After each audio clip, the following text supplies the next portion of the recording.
So yo, what's up mga kabomba? Another food trip na naman tayo, pero iba naman ang ating mga kasama.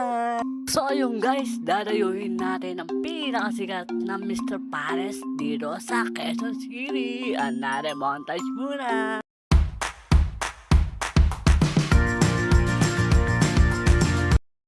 At ayun na nga guys, at nakarating na tayo sa ating pinanggalingan kung saan nandito ang Mr. Pares. So ayun guys, dadayuhin na natin sila. Sa hindi nakakaalam, sa tapat lang yan ng Burger King at dyan nyo na makikita ang Mr. Pares na yan. At sa sobrang ganda. At ayun na nga mga kabomba, ayun nakapasok na tayo sa Mr. Pares. Sobrang daming tao at sobrang daming nakapila rito. Ay, nakita ko si Papa P doon, no? O, diba? So ayun na, Tita Isang habang naglalakad. So ayun, nagpakita pa nga sa camera si Papi. So ayun, montage muna. Sobrang daming tao, sobrang solid talaga na pagkain dito. Kaya punta na guys.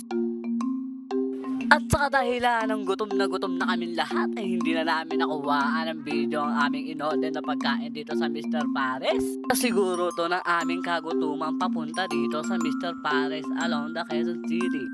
Sa maniwala kayo sa hindi, sobrang daming tao talaga at pinagkakaguluhan dito sa Mr. Pares.